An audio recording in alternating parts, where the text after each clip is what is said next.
Hello, everyone. My name is Ruian Duan. Today I'm going to present our work about OSSPolice to identify open source license violation and one-day security risk at large scale. This is joint work with my colleagues Ashish Bijenani, Meng Xu, and Professor Taesu Kim and Wenki Lee. So nowadays we know that open source software is gaining popularity, which we call OSS. For example, GitHub is hosting millions of repos now. And also, mobile app market like Google Play is hosting millions of apps at the same time. One thing that we notice is that developers often reuse OSS as it is for lots of benefits. For example, they can reduce cost or they can get community support. But when you use this OSS, you have legal risk and security risk. For the legal part, basically when you use an OSS, they will have licenses, and these licenses will have constraints. In particular, GNU GPL requires derivative works to open source as well. The US federal judge says that GNU GPL is actually an enforceable contract. If you don't follow it, like Palm, they violated the GPL license of artifacts, and then they have to pay money and then also open source their product to resolve this lawsuit. Similarly, on the other hand, one-day vulnerabilities in stale OSS versions are exploited by hackers, like the recent Equifax data breach. They blame actually the Apache struts for the vulnerability part. And for CHS, they also get data breach because of heartbleed vulnerability. So for our work, what we are trying to do is that we want to design a tool which we call OSSPolice to analyze Android apps for open source license violations and one-day security risk at large scale, where the core part is to detect the reuse of OSS and their versions. So this tool needs to meet these requirements. First, you need to accurately detect a large number of OSS and also pinpoint their versions and manage the resources efficiently and also support like a fast search because of the large number of Android apps. So our system can be consists of like three stages. The first stage is like a feature extraction. So we get OSS from the GitHub. So the information available is basically source code. But for the Android apps, they are in binary form. So how to compare them is like a challenge here because it's very hard to automatically build this OSS into binaries due to like a various dependencies or build configs. So after the feature selection step, we need to compare apps against OSS. Uh, there are several things that add to the complexity of this problem. First, an app can contain multiple OSS at the same time. Also, OSS may be partially built, and they may reuse other OSS as well. And the third step is to then identify the OSS versions after you identify which OSS is used. And because apps are fused, like an app can contain multiple OSS at the same time, the unique the unique features in this OSS may cross match, raising false positives. So let's first look at uh, the first the first part. So to compare source versus binary, the key part is to tap into the building process of Android apps. And as we see here, the C++ source code is built into stripped native libraries all the way. And the highlighted part, the red part, is the part that gets remained through that survives the building process. They are both available in the source code and available in the binary. They are basically exported functions and strings. Similarly, for the Java OSS, they are built into obfuscated dynamic executables. The things that survives is string constants and also the framework interactions, which we refer to the primitive types, etc. And also the intro procedural control flow graph. So based on this observation, we select our features for the comparison in the CC++ site by using like a string literal and exported function. For the Java part, we use a string constant normalized class and function centroid, where the latter two, the first one captures the interaction with the framework, the function centroid captures the intro procedural control flow graph. They are like established features from previous work that is shown to be obfuscation resilient. As you can see, throughout all these features selected, none of them are graph-based signature, because we don't want to do graph-based comparison for speed comparison for speed consideration. Second, the question is that whether these features are enough or not.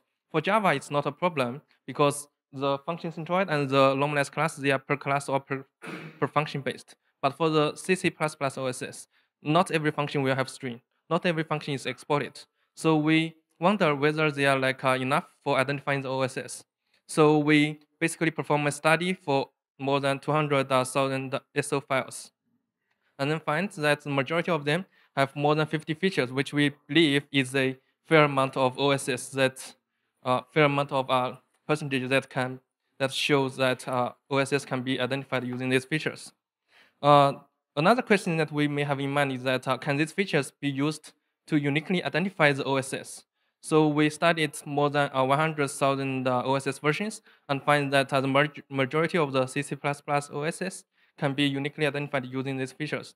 For the Java part, the ratio is a little bit lower, but we tap into the ones that cannot be identified, and we find that many of them are actually just the Android support packages, which actually is out of interest for the study that I'm going to show later in today. So after the feature selection part, we need to compare apps against the OSS. So because apps can contain multiple OSS at the same time, it's hard to use the number of features in the app to you do a ratio for testing whether OSS is present or not. The only way is to test based on the number of features in the OSS, and if you do a per OSS based testing, then you will have this ON time complexity given the number of OSS. So the solution that we find out is to flag all the OSS being used at the same time, basically index them. The intuitive solution to the indexing is to use a flat indexing. Basically, you map features to the OSS being used. And then when you search, you just get the features from the apps as well, and then look up the mapping to find out the OSS. But we did this.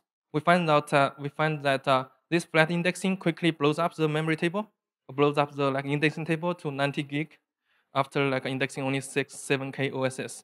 And if you try to index more OSS versions, then it will further be more expensive. Apart from these resource concerns, we also have the accuracy concerns. So let's look at this real-world example. Here, MUPDF and OpenCV, we are showing their directories, files, in a brief manner. And we can see that some of the files are test files, and they are not going to be built into the binary. But we are performing binary to source comparison. So if we want to allow partial builds of the OSS, then we will have the the OSS-based ratio to be low to allow these partial builds. On the other hand, because OSS also reuse other OSS, so if you want to, and when you search some other OSS, the third-party code might pop up. And the algorithm, if you cannot differentiate the third-party code versus the core part, then you will be you will be introducing false positive as well. So it's the partial build is pulling the score down, pulling the threshold down, and the internal code clone is pulling the threshold up.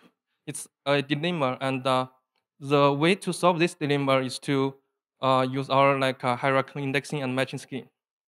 So the key idea here is to record the internal structures of the source code in the indexing table. We basically map features to files, and then files to directories all the way up to the OSS. And as you see here, the relationship between APNG and the MUPDF and OpenCV, they are recorded in the structure. And so the internal clones is actually recorded. And because of the resource concerns, we also use a SIM hash algorithm to generate IDs for the non-leaf nodes, basically the files directories, so that similar files and similar directories will share the same ID, so that we have a efficient memory usage. But because of this, we lose the uniqueness across OSS versions. And the way to solve this is to use separately to track the unique features for each OSS across their versions. And after the indexing phase, what we do is to leverage the structure to do hierarchical matching. So basically, we extract the features from an app and then use this and then query these features against this indexing table. And we propose a TF-IDF-based score, which we call LOM score. The detail is in the paper, but the key idea is to promote the unique parts within proc unique node, or maybe proc the unique parts of a node, so that when you try to compute the score, the common parts across all the OSs will be have a lower score, and the unique part will have a higher score. By doing this, we can allow the previous problem partial builds. We can basically for files that or directories that have very low match ratio, we can just skip them so that we can allow partial builds and and allow also a higher threshold. For internal code clones, we can use the popularity information that is recorded in the hierarchy, so that if the directory is too popular, then we consider it has a third party, and then skip it when computing the final score. So after we were able to identify the OSS, we need to identify the versions. But because so this is an example for OSS with their unique features. For example, MEPDF has 2 versions. They have these unique features, and EPNG has these features as well. But because apps are fused, this actually can cause a problem. For example, here MEPDF and EPNG are both used in this app. If the unique version has if the unique feature for a version is not shared by OSS, then they have no problem. EPNG can be correctly identified. But if the unique feature is is shared by multiple OSS, then we may have false positive. EPNG may be falsely pointed to 1.6.0 version. The idea to solve this issue is to use collocation-based filtering. The collocation is basically leveraging the hierarchical indexing table and the binaries, the collocation information there too. So how we solve that? We basically check after we identify the unique feature 1.6.0, we also look at the indexing table to see what other features are collocated with this unique feature, and then check whether this unique feature is present in both binary and both source code as well. So by doing this, we were able to pinpoint that MEPDF is the correct version, but libpng no. So this is and we also use norm score to assign different weights to these features. So this is the design of our system. We implement this system using lots of open source projects and also our own contributions as well.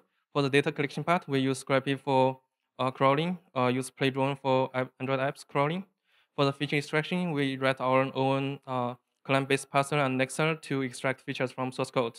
We use PyEF tools for native binary parsing. We use Suit for the Java features extraction. For the for the job scheduling and the storage, we use Redis cluster and use Celery to schedule the jobs. So to evaluate our work, we use F-Droid apps. And why we use them? Because F-Droid apps have a source code, so that we can manually go into the source code and then check what they are using. So we collected more than 4,000 apps, and we find that we manually label the CC++ OSS use and the Java OSS use.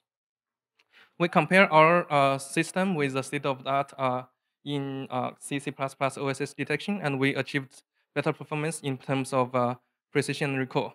And for the version precision part, it's a little bit tricky to understand here. So as I mentioned before, so we will only be reporting the version match when there is a unique feature match. So not all versions have a unique feature match. And here, the number here says that we have correctly identified 55 version matches, and the precision for this is more than 80%, which BAT actually doesn't even do version match. We also compare our Java part with last year's work, LibScout, and we achieved also better performance in terms of recall, and precision is a little bit lower, but the average, the F1 score, is higher here. And more more importantly, we actually detecting much more OSS versions compared to LibScout because we were using more features. And so for the parts that our code doesn't work, we tap into their composition, and we find that they are due to like we sometimes fail to handle the internal code clones or maybe partial builds as well. And for the bats, they basically cannot even handle internal code clones. For LibScout, the partial builds, basically code removal by Progard, is a problem for them as well. With this system, we perform a measurement study.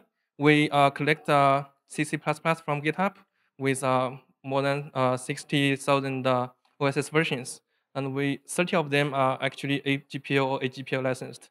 11% of them are vulnerable. We collect Java OSS from Maven and JCenter, and 77K of them are collected. 2% of them are GPL, and 1% of them are vulnerable. We collect Android apps from Google Play. There are 1.6 million of them.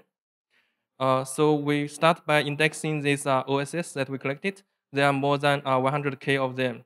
And the average indexing time for them is 1,000 seconds versus 40 seconds for CC++ and Java separately. And the interesting part is here, like as when we index the repos, as the number of repos grow, the memory increase is actually sublinear. This is because that we use this SIM hash algorithm to capture the similarity across directories, files of OSS versions, or maybe across OSS. So we were able to achieve this sublinear growth. And this also shows that we will be able to index more repos because we handle the memory efficiently. After indexing, we also test the searching performance. We sampled 10,000 apps from Google Play, and then we find that majority of them can be searched very quickly. So here I'm going to present our results on the 1.6 million apps. So we see a very long tail distribution of the OSS uses for both C++ and Java. And we aggregate them by type and find that majority of the C++ OSS are used for a codec, and for Java it's used for various purposes. We conclude that this might be because C++ is used for heavy lifting of code, like a codec or audio or something like that.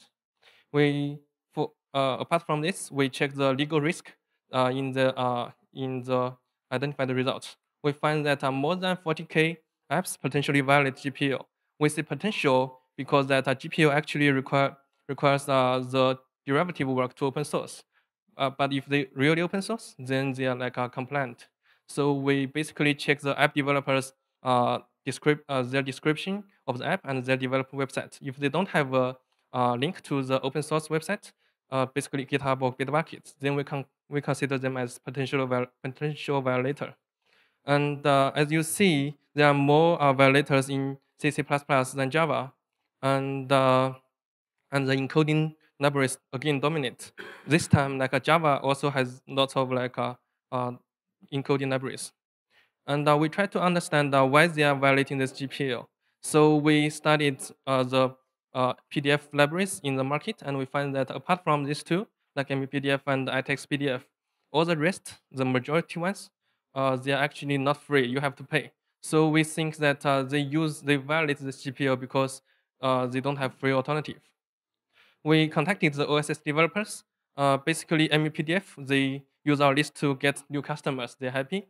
And but some guys like FFmpeg and Videolan, they have interest, but FFmpeg says that they don't have the resource to enforce the license.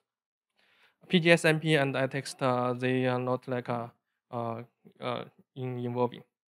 So we also contacted the app developers, but none of them are aware that they should provide us the source code of their app. On the other hand, we evaluated the security risk for the apps as well. We find more than 100K apps using vulnerable OSS versions. And similarly, there are more vulnerable OSS in C++ than Java, because as I showed in the earlier slides, there are more OSS tagged with CVEs in C++. And we are aware of the concurrent effort that Google does for detecting the vulnerable apps in Google Play. So they basically detect vulnerable OSS users and then notify developers, say that if you don't update your app before this deadline, I will ban your further updates.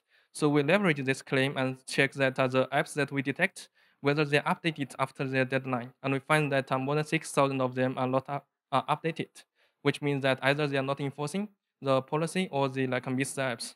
And we prefer to believe the latter. And we think that why Google misses this, maybe because they are using strings of functions to identify. But if you partially build OpenSSL, you may only build the crypto part where the SSL string is not even present. So they may miss this. But because they are closed source, we don't know. And we also try to understand which versions of OSS app developers prefer to use when they develop new apps. As you see, so this is a list, a timeline showing the top 10,000 apps with their 300 versions crowd. And we analyzed 4 OSS and with their vulnerable usage versus patched usage.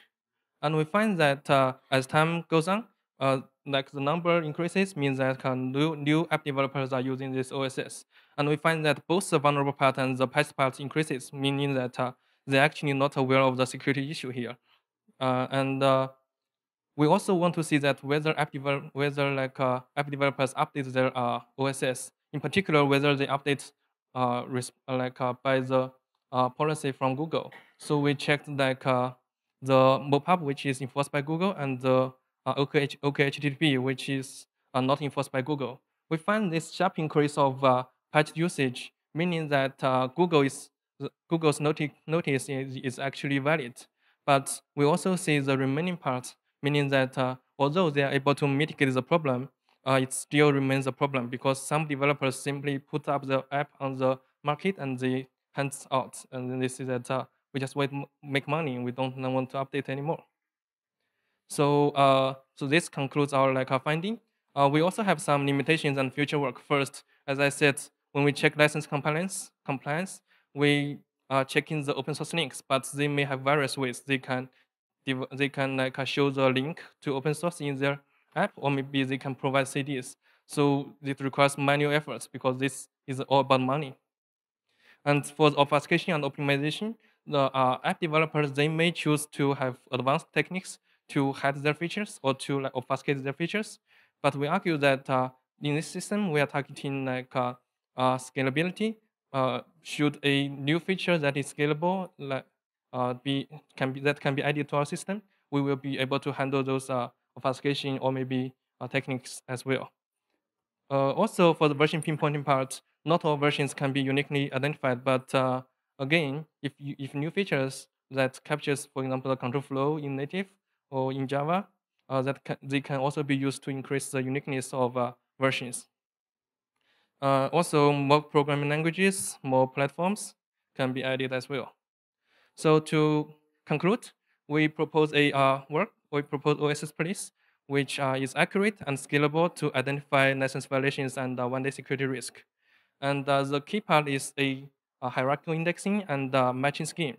We also propose this collocation-based unique feature filtering to improve the version matching part.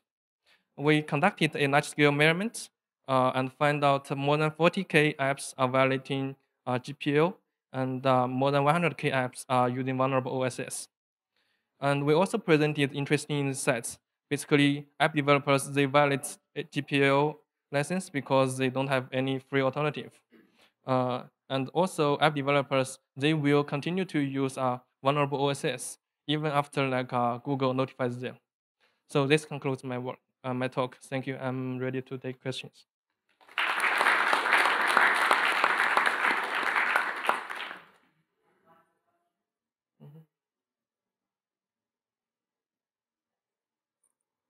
Thank you. Very interesting talk. If you were to scale up like an order of magnitude in terms of libraries that you're analyzing, what do you think would be the first bottlenecks that you'd run into with this method? Excuse me. So you said that when we scale the number of libraries, then? Yeah, let's say you've got 10x, you have like 50,000 or 60,000. So let's say you've got 500,000. What do you think is going to be the bottlenecks for actually scaling this method up if you did that?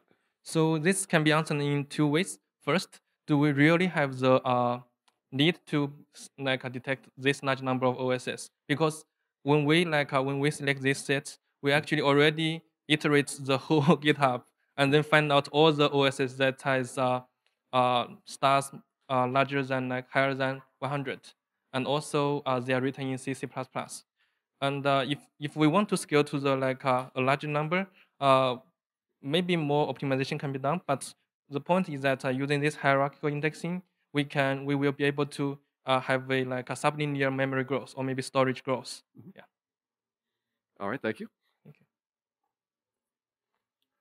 Tudor Dimitris from the University of Maryland. Great talk. I was curious if any of the features you use for code similarity would be useful for malware as well, which is much more likely to be obfuscated in some way.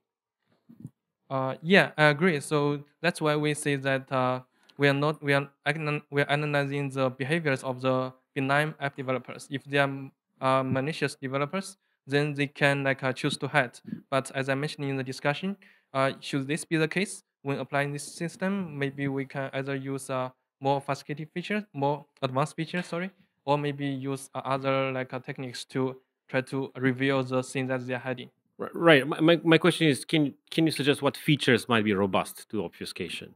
To obfuscation? Yeah. So you're talking about Java part or C++ part? Either. Yeah. So what features will be more robust? So as far as I see for the existing papers, it's not about how you try to derive static features, because once encrypt, everything's gone. So basically, I would suggest a combination of dynamic feature and static technique. Basically, as we know, Harvest runtime from previous work, they basically run the app until a certain point and then get the value of that. But that value then is again feedback into the static analyzer to reach the second point, right? So I would suggest a combination of dynamic feature and static feature. Yeah, but our work is only static. A great talk, by the way, Krishna, Cogent Systems. Have you compared your tool with commercial tools like Black Duck and other open source scanners? And how do you see you being different, or what you're missing, or what they are missing? Thanks. Yeah, so we actually we are aware of Black Duck and all the other works, but the problem is that this work they are designed for app developers. They require you to input the source code, which is a very different kind of scope compared to with ours, right? Because we are assuming that we don't have the source code, we only have the Android apps. We are performing a binary to source code comparison. But for them, they take the source code from app developer and then they suggest to you that you may be using vulnerable or maybe license violation source or software. Yeah. All right. Thank you.